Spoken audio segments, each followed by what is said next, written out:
আমি এই মুহূর্তে দাঁড়িয়ে আছি একেবারে সুন্দরবন উপকূলবর্তী অঞ্চল সুন্দরবন ঘাসা এই মুন্সিগঞ্জ এলাকায় আমি অবস্থান করছি। এখানে কিছুক্ষণ আগে আমি সমস্ত এলাকায় খোঁজ নিয়েছি।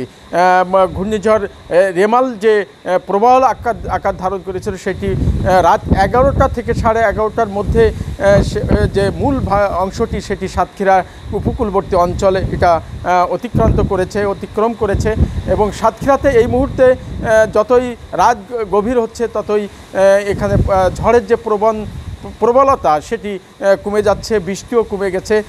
এক কথায় বলা যায় যে রাত 11:30টার পর থেকে আস্তে আস্তে এই প্রবলতা কমতে শুরু করেছে। ঘূর্ণিঝড় রেমাল যে প্রবল আক্রমণ ধারণ করেছিল সেইটা নিয়ে ক্ষয়ক্ষতির তেমন কোনো চিত্র আমরা পাইনি।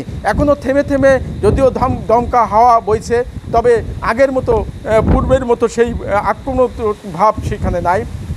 আমরা কিছুক্ষণ আগে সাতক্ষীরা জেলা প্রশাসকের সাথে কথা বলেছি, তিনি আমাদেরকে জানিয়েছে তেমন কোনো ক্ষয়ক্ষতি হয়নি। গাবুরাতে শওকত হোসেন নামের একজন মৃত্যুবরণ করেছে, তিনি আশ্রয় কেন্দ্রে আসার সময় পা পিছলে পড়ে যেয়েই মৃত্যুবরণ করেছে। এছাড়া তেমন কোনো ক্ষয়ক্ষতি হয়নি। তবে আশঙ্কার যে কথাটি যে এই মুহূর্তে নদীতে জোয়ার চলছে এবং এই জোয়ারটি রাত 1টার পর্যন্ত উত্তল জোয়ার থাকবে, 1টার পর থেকে ভাটা শুরু হতে পারে এমনটি আমরা এখানে জানতে পেরেছি। তবে প্রবল জোয়ারের কারণে এখানে জলোচ্ছ্বাস এবং নদী উপছে বা ভেড়িবাঁধ উপছে, পানি লোকালয়ে প্রবেশ করার সম্ভাবনা রয়েছে।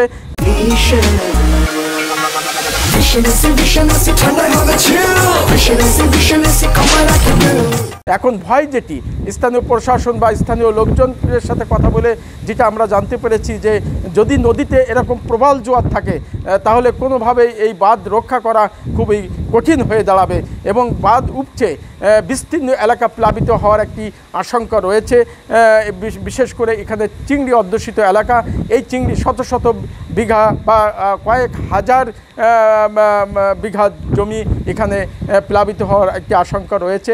একই সাথে বাড়িঘর প্লাবিত হবে। তবে যে ঝড় এবং দমকা হাওয়া যেটি ইতিমধ্যেই প্রবাহিত হয়ে গেছে সেখানে তেমন কোনো ক্ষয়ক্ষতি শ্যামনগর বা এই উপকূলবর্তী অঞ্চলে হয়নি। এই ছিল আমার কাছে সর্বশেষ update. M Kamruzzaman, ATN Bangla, Munshiganj, Satkhira.